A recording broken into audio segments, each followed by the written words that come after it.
Hi guys, welcome to skills by study IQ. Friends, आज हम बात करेंगे Mazagon dock shipbuilders limited का, क्योंकि यह कंपनी हाल ही में बहुत ही ज़्यादा चर्चा में बनी हुई है और सबकी नज़र इस पर है। चर्चा में बने रहने का कारण भी इसका मैसिव रिटर्न। जी हाँ, जब से यह लिस्टेड हुए तब से अगर कंपेयर करें तो इसने अपने इन्वेस्टर्स को अराउंड 3800% का रिटर्न दिया है। जी हाँ, इसने इन्वेस्टर्स के पैसे को यहाँ देखा जाए तो 38 टाइम्स मल्टीप्लाई कर दिया है। तो क्या है यह कंपनी और क्या हो सकता है इसका फ्यूचर, इसके बारे में आज हम जानते हैं। तो पहले तो जान लेंगे कि कंपनी क्या है। ब्रिटिश टाइम से यह कंपनी एक ड्राई डॉक के टर्म पे काम करता था। मीन्स यहाँ शिप की रिपेयर्स होती थी। वो 70 का एक डिकेड सेंचुरी का टाइम था। बट अगर इसके मॉडर्न टाइम की बात करें तो 1934 में इसको मज़गन डॉक शिप बिल्डर्स लिमिटेड के तौर पर इस्टेब्लिश किया।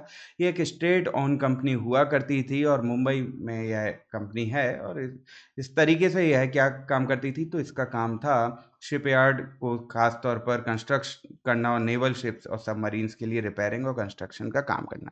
लेकिन आगे यह कंपनी आगे आने वाले टाइम में बहुत ही तेज़ी से बदली। तो आखिर जाने कि ऐसा क्या हुआ इसके साथ जिसने इतने अच्छे तरीके से इसमें चेंज देखने मिला। एक 150 साल से पुराना ज़्यादा इसका इतिहास है। तो आखिर क्या है बात, तो इनिशियली जब ये 1934 में थी तो एक स्टेट ओन कंपनी थी, लेकिन इंडियन गवर्नमेंट ने 1960s में इसको एक नेशनलाइज कंपनी कर दिया। और इसका जो मेन रोल था वो वही था, वॉरशिप, डिस्ट्रॉयड और मिसाइल बोट्स, सबमरीन्स, इन सब के लिए काम करना, इनको रिपेयर करना और इनको बनाना। अब तक कंपनी ने 801 वेसल्स भी बनाए हुए हैं। काफ़ी बड़ा नंबर है। यानी यह देश के डिफेंस सेक्टर के लिए काम कर रही है। खास तौर पर हम बात करें तो नेवी के लिए काम कर रही है। लेकिन रिसेंटली इसके प्राइस में बहुत तेज़ी से चेंज देखने मिला। उसका कारण हमें जानना होगा।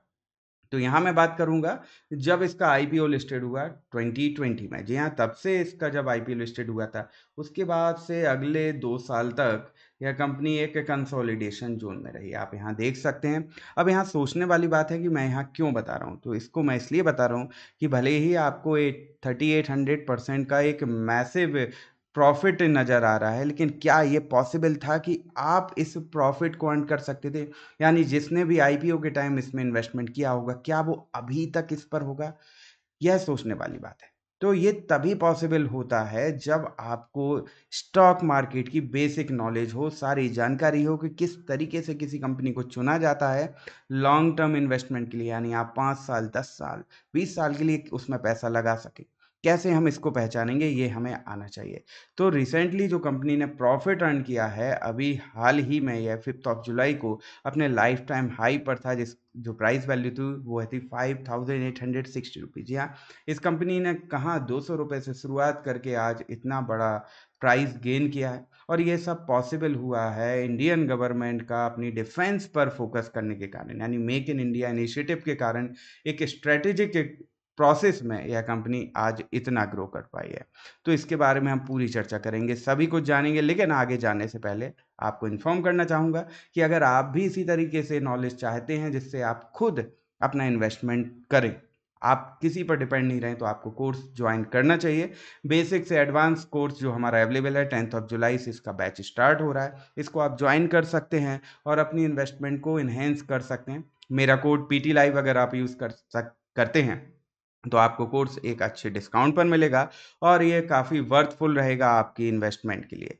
तो आप चाहें तो इसे अवेल कर सकते हैं। अब आगे बढ़ते हैं, देखते हैं कि कंपनी में किस तरीके से क्या वो की फैक्टर थे जिससे कंपनी ने इतना ग्रो किया है। तो वह जो ग्रोथ ड्राइवर्स थे जिसके कारण कंपनी 171 के प्राइस से 5800 के प्राइस तक पहुंची, वो ग्रोथ फैक्टर थे डिफेंस मॉडर्नाइजेशन। जी हाँ, इंडियन गवर्नमेंट डिफेंस पर बहुत ही ज़्यादा फोकस थी और साथ ही साथ हमारा फोकस था आत्मनिर्भर बनने पर। इसलिए गवर्नमेंट का पूरा प्रोजेक्ट से डिफेंस से रिलेटेड प्रोजेक्ट्स अब इंडियन कंपनीज के पास ही आ रहे थे। तो इसी कारण इस कंपनी को भी फ़ायदा हुआ। और साथ ही साथ इसमें हम देख सकते हैं कि 2020 से लेके 22 तक कोई खास चेंज नहीं है।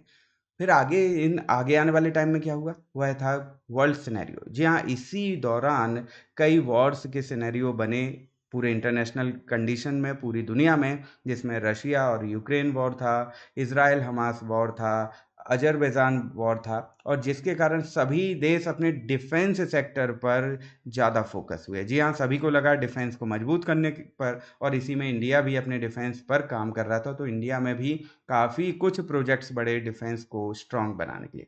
तो एक्सपोर्ट अपॉर्चुनिटी भी बढ़ी इसके लिए। इसने अपने आसपास के देशों में भी अपना वर्क दिया, अपनी सर्विस दी, नेवल शिप्स और सबमरीन को फ्रेंडली कंट्रीज़ में भी यहाँ देना स्टार्ट किया। तो इससे एक रेवेन्यू इसका जनरेट हुआ। और टेक्नोलॉजिकल एडवांसमेंट, जी हाँ, कंपनी ने टाइम टू टाइम अपने साथ टेक्नोलॉजी में चेंज लाया, ऑटोमेशन एनहेंस की, और इसी कारण इसकी इफ़िशियंसी और प्रॉफिटेबिलिटी भी बढ़ती गई। तो कंपनी ने कुछ अच्छे स्ट्रेटेजिक स्टेप लिए जिसके कारण आज कंपनी इस पॉइंट पर है। अगर इसके ग्रोथ की बात करें तो आज कंपनी का मार्केट कैप 1 लाख करोड़ से भी बड़ा है। जी हाँ, यह इंडस्ट्री में सबसे हाई है। जी हाँ, इंडस्ट्री में सबसे हाई है। यह देश की नवरत्न कंपनी है, जो थर्ड डिफेंस नवरत्न कंपनी है, और ये 21 पोजीशन पर नवरत्न कंपनी, यानी देश का या सरकार का पूरा भरोसा इस कंपनी पर है। मार्केट कैप में ये मार्केट लीडर बन चुकी है।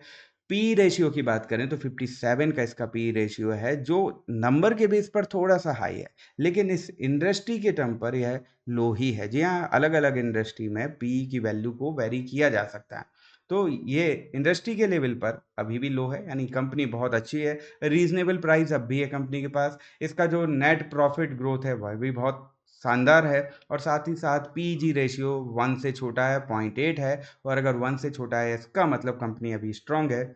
इसमें किसी भी तरीके की हम कहें ओवरबॉट की कंडीशन पर नहीं है। तो यहाँ मैं समझाना चाह रहा हूँ कुछ पॉइंट्स जिनसे आप किसी कंपनी के किसी स्टॉक्स को आप समझ सकते हैं कि वह किस लेवल पर है और आपको उसमें इन्वेस्टमेंट करना चाहिए कि नहीं। तो इस तरीके से कंपनी हर लिहाज से अपने पैरामीटर्स पर बहुत अच्छी है। रेवेन्यू आ रहा है, साथ ही साथ प्रॉफिट आ रही है। रेवेन्यू हर साल बढ़ रहा है और प्रॉफिट भी अर्न कर रही है। मार्च 23 में इसने 1000 करोड़ का प्रॉफिट अर्न किया, और रिसेंटली भी इसका प्रॉफिट बढ़ रहा है। साथ ही साथ कंपनी के पास असेट भी बहुत अच्छे हैं। जी हाँ, किसी कंपनी के पास असेट है मतलब कंपनी बहुत ही स्ट्रांग है। उसका जो कैश इनफ्लो है वह भी अच्छा है, और बिजनेस उसका उसी से चल रहा है। मीन्स उसको अपने एसेट्स पर किसी तरीके का दाव लगाना नहीं है। उसके पास एसेट उसकी संपत्ति के तौर पर सब कुछ अवेलेबल है। कंपनी डेट फ्री है, किसी भी तरीके का डेट नहीं है, और वैसे भी नवरत्न कंपनी है, तो काफ़ी भरोसेमंद बन जाती है इन्वेस्टर्स की नज़र में। पूरी परफॉर्मेंस की बात करें तो इसका जो CAGR है हर साल के हिसाब से बेहतरीन है। 5 साल के हिसाब से भी देखें और एक ईयर के बेस पर net profit growth year base पर 82% जो रिसेंटली ही हुई है, और 3 साल के बेस पर लगभग 38% के आसपास है। ऑपरेटिंग प्रॉफिट ग्रोथ भी शानदार है, और डिविडेंड ग्रोथ भी बेहतरीन। तो कंपनी हर पैरामीटर्स पर शानदार नज़र आती है, और इन्वेस्टर्स का इस पर पूरा भरोसा है। होल्डिंग की बात करें तो इसके जो प्रमोटर्स हैं, इसने अपनी होल्डिंग इंटैक्ट बनाई हुई है। प्रमोटर्स के पास 84% की होल्डिंग है, जो ज्यों की त्यों है। लास्ट 3 क्वार्टर की बात करें तो प्रमोटर्स का भरोसा पूरी तरीके से कंपनी पर हो, ये सबसे अच्छी बात है। यहाँ पर देखा जाए तो म्यूचुअल फंड की भी होल्डिंग है। रिसेंट में म्यूचुअल फंड की होल्डिंग्स कम जरूर हुई थी, लेकिन पिछले 3 क्वार्टर से होल्डिंग धीरे धीरे बढ़ी है। साथ ही साथ FIs ने भी यहाँ होल्डिंग बनाई हुई है, लेकिन होल्डिंग यहाँ कम हो रही है। इसका मतलब कहीं से भी नेगेटिव नहीं लिया जा सकता। याद रखिए, जब कभी भी FIs अपनी होल्डिंग अनलोड कर रहे हैं, मतलब अपना प्रॉफिट अर्न कर रहे हैं, तो कहीं ना कहीं शेयर्स किसी ने खरीदे होंगे, हैंड एक्सचेंज हो रहे होंगे। तो इसी के कारण कभी कभी आपको ऐसा सिनेरियो देखने मिलता है। तो FIs ने अपनी होल्डिंग कम जरूर की है, लेकिन यहाँ अच्छी खासी होल्डिंग FIs की है। इनको भी इसके फ्यूचर पर भरोसा है। DIs ने अपनी होल्डिंग बढ़ाई है, और सबसे बड़ी बात, पब्लिक ने भी इसमें होल्डिंग बढ़ाई है, और यूं कह सकते हैं कि FIs के जो शेयर्स हैं वो पब्लिक के हाथ में ही आए। जी हाँ, स्टॉक मार्केट यही है। ट्रेड को हम बाय करते हैं, सेल करते हैं, प्रॉफिट अर्न करते हैं, कोई और बाय करता है, और यही स्टॉक मार्केट है। तो ये ऐसा होना तो एक लाजमी बात है, ऐसा होगा ही। अब आगे बात करें कि अब क्या जब कंपनी ने इतना ग्रोथ कर लिया, क्या इसके पास पोटेंशियल है आगे? क्या हमें इन्वेस्टमेंट को आगे बढ़ाना चाहिए? अगर आप इन्वेस्टेड हैं तो क्या हमें यहाँ निकल जाना चाहिए या बने रहना है, या फिर नया इन्वेस्टमेंट करना है? सारे सवालों का जवाब आगे हम जानेंगे। तो पहले तो देखें कंपनी के पास फ्यूचर क्या है। तो रिसेंटली कंपनी के पास बहुत बड़ी ऑर्डर बुक है। इसके पास बहुत सारे ऑर्डर्स हैं, और इन ऑर्डर्स में सबसे बड़ी बात है उसके पास गवर्नमेंट ऑर्डर्स हैं। तो फ्यूचर की जो रिसेंटली 2023 और 24 का है, इसके पास जो ऑर्डर की संख्या है उसको देखें तो P15B, जी हाँ, P15B डिस्ट्रॉयर प्रोजेक्ट्स इसके पास हैं अराउंड 32,000 करोड़ की ऑर्डर वैल्यू के। साथ ही साथ P70A स्टील फ्राइट्स बनाने का इसके पास ऑर्डर है, सभी गवर्नमेंट के ऑर्डर हैं, अच्छे खासे इसके पास ऑर्डर हैं। साथ ही साथ P75 कलवरी सबमरीन, जी हाँ, इस सबमरीन को इसी ने बनाया है, इस पर ही ये काम कर रही है, इसको भी एक्सटेंड किया है और ऑर्डर हैं इसके पास। और इस तरीके से आप देख सकते हैं इसकी ऑर्डर बुक बहुत ही स्ट्रांग है, बहुत तगड़े ऑर्डर इसके पास हैं। ONGC के साथ भी इसका कोलैबोरेशन हुआ है, 1100 करोड़ का इसके पास एक ऑर्डर है। और कंपनी ने खाली देश में के अंदर नहीं, विदेशों में भी नाम कमाया है, यूरोपियन क्लाइंट्स भी इससे जुड़ रहे हैं। 7500 DWT multipurpose hybrid power vessel का इसको ऑर्डर है 350 करोड़ के। Company next generation offshores patrol vessel और मिनिस्ट्री ऑफ डिफेंस के काम को संभाल रही है, कैपेबिलिटी बढ़ानी है ऑर्डर बुक की और बढ़ भी रही है। कंपनी का फ्यूचर आगे आने वाले टाइम में बहुत स्ट्रांग है। इसके पास पाइपलाइन में बहुत सारे प्रोजेक्ट्स हैं, ऑर्डर बुक तगड़ी है, तो इसका मतलब इसका प्रॉफिट और रेवेन्यू बढ़ने वाला है। देखें कि और क्या इनिशिएटिव लिए हैं कंपनी ने। याद रखिए किसी भी कंपनी के लिए कुछ नेगेटिव पॉइंट्स भी होते हैं जिसके कारण उसका प्रॉफिट ग्रो होने में टाइम लगता है, स्लो हो सकता है। उसमें नेगेटिव पॉइंट है ऑर्डर डिले। जी हाँ, कंपनी का साथ एक इशू जरूर है जो है ऑर्डर डिले। इतने सारे ऑर्डर होने के कारण और साथ ही साथ गवर्नमेंट प्रोजेक्ट्स होने के कारण इसकी ऑर्डर की डिलीवरी डिले हो जाती है, तो कंपनी इसी पर काम कर रही है। साथ ही साथ कंपनी के पास सबसे बड़ा ऑर्डर गवर्नमेंट्स की तरफ से होता है, ये एक नेगेटिव पॉइंट है। इन केस गवर्नमेंट आगे ऑर्डर नहीं देती है तो कंपनी के रेवेन्यू में बहुत बड़ा डाउनफॉल आ सकता है। लेकिन कंपनी ने इस पर काम किया है, तो टेक्नोलॉजिकल एडवांसमेंट और इंटरनेशनल कोलैबोरेशन कर रही है कंपनी। मीन्स टेक्नोलॉजी को बढ़ाने के साथ साथ कोलैबोरेट कर रही है अदर फर्म से, दुनिया के और देशों से, जहां पर ये अपना बिजनेस बढ़ा सके। तो इससे क्या होगी, इसकी कैपेबिलिटी बढ़ेगी। एक्सपेंशन कर रही है नए प्रोडक्ट पर, खाली शिप या सबमरीन्स पर नहीं, कंपनी काम कर रही है अंडर वाटर इक्विपमेंट पर, मरीन प्लेटफॉर्म्स पर, हैवी इंजीनियरिंग मशीनरी पर और ऑफशोर्स प्लेटफॉर्म पर। जी हाँ, नेवी और नेवल से जुड़ी हुई है अदर प्रोडक्ट पर भी यह काम कर रही है, यानी ये अपना बिजनेस को डाइवर्सिफाई कर रही है। शिप रिपेयर एक्टिविटी बढ़ा रही है। जी हाँ, शिप खरीदने के बाद उसको दोबारा नया शिप लेना काफ़ी महंगा सौदा हो सकता है, इसलिए जो शिप्स होते हैं उनको रिपेयर कराना ऑनर के लिए बहुत सस्ता होता है। तो अब कंपनी क्या काम कर रही है, कमर्शियल शिप्स को रिपेयर करने का भी ऑर्डर लेगी। यहाँ पर जो कमर्शियल और कार्गो शिप्स होती हैं उनकी रिपेयरिंग का भी काम इसको मिलेगा, तो इसकी रेवेन्यू के कई सोर्स बन रहे हैं। ग्लोबल मार्केट पर इसका पूरा फोकस है। इसका पूरा फोकस है इंटरनेशनल मार्केट के डाइवर्सिफिकेशन पर, रेवेन्यू को अलग अलग तरीके से बढ़ाने के लिए और नए प्रोजेक्ट लाने के लिए। तो कंपनी इस वक्त पूरे जोश के साथ लगी हुई है अपने आप को और आगे बढ़ाने के लिए। तो फ्यूचर इसका स्ट्रांग है, फंडामेंटल इसका स्ट्रांग है। अब देखते हैं प्रेजेंट में हमें क्या करना है। उसके लिए मैं आपको थोड़ा टेक्निकल के जरिए समझाऊंगा। यह फंडामेंटल के बेस पर आपने कंपनी के बारे में जान लिया। टेक्निकल आपको बताता है कि कब एंट्री कर सकते हैं, कब तक हमें बने रहना चाहिए, कब कहाँ हमें प्रॉफिट भी बुक करना चाहिए। तो लॉन्ग टर्म इन्वेस्टर हैं अगर आप, तो आपको निश्चिंत होकर इसमें अपनी पोजीशन अभी बना सकते हैं, क्योंकि जो एक्सपर्ट्स हैं, बड़े बड़े फर्म्स हाउस हैं, उनकी नज़र में आगे आने वाले टाइम में इसका टारगेट है 6500 पर शेयर। जी हाँ, इतना टारगेट हो सकता है। याद रखिए, ये हमारी तरफ से आपको किसी भी तरीके का सजेशन नहीं है, ना स्टॉक का रिकमेंडेशन समझे इसको, ये है सिर्फ और सिर्फ नॉलेज शेयर। तो एक्सपर्ट्स की नज़र में इसका प्राइस आगे भी ग्रो करेगा, बिजनेस ग्रो करेगा। अब ये कब होगा, कैसे होगा, ये तो भविष्य ही बताएगा। लेकिन अगर टेक्निकल देखें तो कंपनी ग्रो कर रही है, अप ट्रेंड में है। कोई भी स्टॉक अगर अप ट्रेंड में है तो उसके चलने के तरीके में आपको हायर हाई बनते हुए दिखाई देंगे, और अगर कोई स्टॉक डाउन ट्रेंड में है तो अप ट्रेंड से जब उसका ट्रेंड बदलेगा तो लोअर हाई बनते हुए दिखाई देंगे। तो हम देख सकते हैं कि स्टॉक इस वक्त अप ट्रेंड में है। ये चार्ट जो आप देख सकते हैं ये डेली है और वीकली चार्ट यहाँ पर शो हो रहा है, तो दोनों नज़रिए से आप समझ सकते हैं अप ट्रेंड। अब क्या हो सकता है इसमें, एक करेक्शन, किसी भी स्टॉक की चाल में एक करेक्शन आता है, तो करेक्शन के लिए सबसे अच्छा तरीका होता है फिब रिट्रेसमेंट से समझते हैं, फिबोनाची रिट्रेसमेंट से समझते हैं।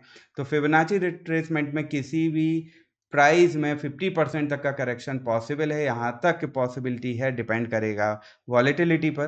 तो यहाँ ये एक रेंज बन रही है 61 से 50% के बीच की जो रेंज है वो आपका अराउंड 4500 से 4000 के बीच की रेंज है। तो इस रेंज में भी अगर देखा जाए तो प्राइस आ सकता है अगर बहुत ज़्यादा प्रॉफिट बुकिंग होती है, क्योंकि प्राइस इस वक्त अपने लाइफ टाइम हाई पर ट्रेड कर रहा है और ये जो प्रॉफिट अर्न हुआ है बहुत ही फास्ट हुआ है। तो यहाँ प्रॉफिट बुकिंग बन सकती है, लेकिन ये जो स्ट्रॉन्ग रेजिस्टेंस है इसको आप सपोर्ट कहेंगे, यहाँ तक प्राइस करेक्ट कर सकता है तब भी है अच्छा है।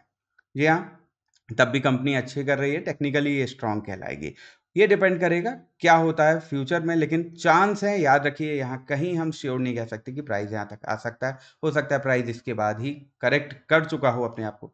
तो लॉन्ग टर्म में कंपनी अच्छा कर रही है तो टेक्निकली भी हमारे पास एक सपोर्ट है। आप इस सपोर्ट तक अपनी पोजीशन बनाए भी रख सकते हैं या इस सपोर्ट पर अपनी नई पोजीशन क्रिएट भी कर सकते हैं। अगर आपको लगता है कि आपका जो गोल है वो पूरा हुआ है स्टॉक मार्केट में इन्वेस्टमेंट का, तो आप इसमें से प्रॉफिट बुक भी कर सकते हैं। लेकिन हाल ही में अभी चांस है कि इसमें एक प्रॉफिट बुकिंग एक देखने मिल सकती है।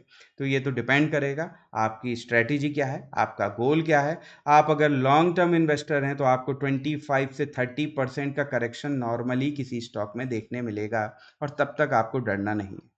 तो ऐसा होगा ही। तो ये है सारी नॉलेज, अगर आप इसको सीख जाते हैं, आप इसको जान जाते हैं, तो आप खुद ही ये सारी बातें खुद अपने दम पर कर सकते हैं। आप खुद ही अपना प्लान बना सकते हैं और खुद ही इन्वेस्टमेंट का पाथ क्रिएट कर सकते हैं। इसके लिए मेरा सजेशन यही रहेगा, आपको कोर्स ज्वाइन करना चाहिए, आपको लर्न करना चाहिए, आपको रीड करना चाहिए और स्टॉक मार्केट को सीखना चाहिए। तो फ्रेंड्स, यह थी जानकारी मज़गन डॉट पर। ऐसी ही अच्छी जानकारी आपको आगे भी लाते रहेंगे। मैं आशा करता हूँ आपको इससे बहुत ही ज़्यादा इन्फॉर्मेशन मिली होगी और ऐसे ही इन्फॉर्मेटिव वीडियोज़ आपको आगे भी देखने मिलेंगे। तब तक के लिए thank you and good bye.